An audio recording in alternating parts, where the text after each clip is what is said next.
राधे दोस्तों, कैसे हैं आप सभी। आशा करती हूँ आप सभी बहुत अच्छे हैं और अपना ख्याल रख रहे हैं।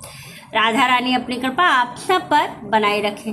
दोस्तों, आज हम लोग बात करेंगे दिवाली की। सबसे पहले आप सभी को दिवाली की हार्दिक शुभकामनाएं। माँ लक्ष्मी अपनी कृपा आप सभी पर बनाए रखें। दोस्तों, सबसे महत्वपूर्ण चीज़ आज बात करने वाली हूँ पीरियड्स की।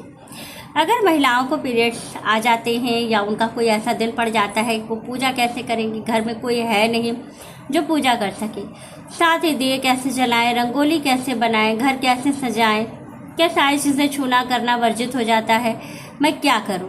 तो बहुत से लोगों का ये कमेंट था, इसलिए मैंने इस पर एक वीडियो बनाई है, आप इसको पूरा देखें। चलिए वीडियो शुरू कर लेते हैं और जान लेते हैं कि शास्त्रों में इसका क्या नियम है कि अगर त्यौहार में पीरियड आ जाता है तो हमें क्या करना चाहिए, क्या हमें पूजा करनी चाहिए, भगवान की विशेष आराधना करनी चाहिए या नहीं करनी चाहिए, सारी चीज़ें बताऊंगी। तो वीडियो अंत तक देखिएगा और अच्छे से समझिएगा। चलिए वीडियो शुरू कर लेते हैं और बहुत अच्छे से आपको समझाने वाली हूँ, तो वीडियो अंत तक ज़रूर देखिएगा। चलिए वीडियो शुरू कर लेते हैं। लेकिन सबसे पहली चीज़ आप ये जान लीजिए कि दिवाली 20 अक्टूबर की है। इस दिन पूजन का मुहूर्त आपको क्या मिलेगा। पूजन का जो मुहूर्त है वो 2 मुहूर्त आपको बहुत शुभ मिला हुआ है। आप चाहे तो इसमें पूजन कर सकते हैं। वैसे अमावस्या की तिथि जो है वो दोपहर 12:56 से लग रही है, तो आप इसके बाद बहुत सारे लोग कहेंगे कि कभी भी पूजा कर सकते हैं क्योंकि अमावस्या लग चुकी है। तो वो बात ठीक है कि दोपहर के बाद आप कभी भी पूजा कर सकते हैं, लेकिन पूजन अगर शुभ मुहूर्त में किया जाता है तो उसका पूर्ण फल हमें प्राप्त होता है। तो सबसे पहला जो मुहूर्त आपको मिल रहा है वो एक शाम को 5:27 से लेकर के 7:18 तक का समय बहुत बहुत शुभ है, क्योंकि ये प्रदोष काल का समय है। और प्रदोष काल के समय में अगर माँ लक्ष्मी की आराधना की जाती है तो माँ बहुत जल्दी प्रसन्न होती हैं, बहुत जल्दी आपके उसमें आ जाती हैं और बहुत जल्दी आपके घर में प्रवेश करती हैं। तो इस बात का ज़रूर ध्यान रखिएगा, संभव हो तो इस समय में पूजा आप कर लीजिएगा। दूसरा जो मुहूर्त आपको मिल रहा है वो रात्रि का मिल रहा है। 11:05 से लेकर के 12:54 तक का समय है। ये भी अर्धरात्रि का समय बहुत बहुत शुभ है।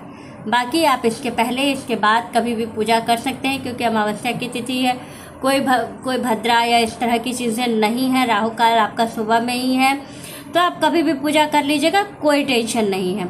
लेकिन अगर स्थायी लक्ष्मी चाहते हैं और दूसरी चीज़ें शुभ फल चाहते हैं माँ लक्ष्मी का पूजन करने का, तो आपको इस समय में पूजा कर लेनी चाहिए। दूसरी चीज़, अब हम जो हमारा टॉपिक है कि पीरियड्स में हम पूजा कैसे करेंगे, कौन सा दिन पड़े कि हम पूजा कर सकें। तो देखिए, पीरियड्स में सबसे पहली चीज़ कि महिलाएं अपवित्र हैं, उनको कोई भी चीज़ जहां पूजा हो रही है वहां नहीं जाना है, वहां की चीज़ें नहीं छूनी है। आपको वहाँ जहाँ देव प्रतिमा है उसको आपको टच नहीं करना है किसी तरह से भी। और दूसरी चीज़, देव प्रतिमा के साथ साथ जहाँ पर आपकी पूजा हो रही है वहाँ आप रंगोली भी नहीं बना सकती हैं, वहाँ जा नहीं सकती हैं, वहाँ दीपक नहीं जला सकती हैं, वहाँ से रिलेटेड आप कोई काम नहीं कर सकती हैं।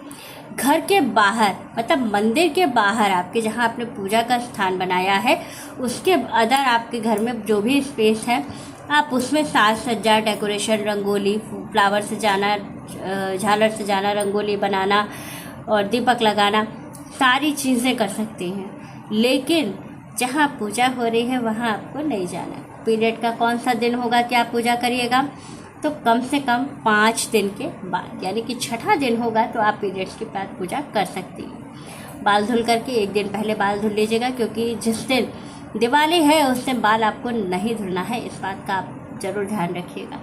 मैंने पहले ही वीडियो में कह दिया है कि अमावस्या के दिन आपको बाल नहीं धुलना, बहुत ज़रूरी है, बहुत ज़रूरी। अगर ऐसा हो जाता है कि आपको बाल धुलना ही है तो आप क्या करिएगा, जो गुड़हल का फूल होता है उसको लेकर के हाथ से मैश कर लीजिएगा, उसका रस आपके हाथ में लग जाएगा, उस रस को अपने बालों में लगा लीजिए और कुछ देर के बाद जाकर के अपना हेयर वॉश आप कर लीजिएगा। लेकिन कोशिश करें सुहागिन महिलाएं ऐसा ना करें।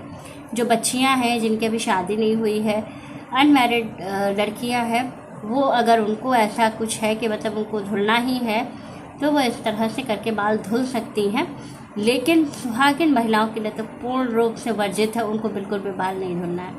दूसरी चीज़ है, पीरियड्स में अगर आप पीरियड्स में हैं तो आपको इस बात का भी ध्यान रखना है कि नए कपड़े आप पहन सकती हैं, लेकिन फिर भी वही बात आएगी कि आपको देव प्रतिमा को नहीं छूना है, देव प्रतिमा के पास आपको नहीं जाना है। इस बात का ज़रूर ध्यान रखिएगा।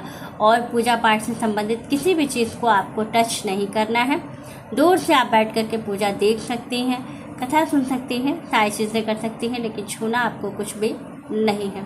तो इस बात का ज़रूर ध्यान रखें और इन बातों को ध्यान रखते हुए ही अपनी दिवाली मनाएं, ताकि आपकी दिवाली शुभ हो और फलदायी हो। तो वीडियो अच्छी लगे, जानकारी अच्छी लगे तो वीडियो को लाइक, शेयर और सब्सक्राइब ज़रूर कीजिएगा। राधे राधे दोस्तों।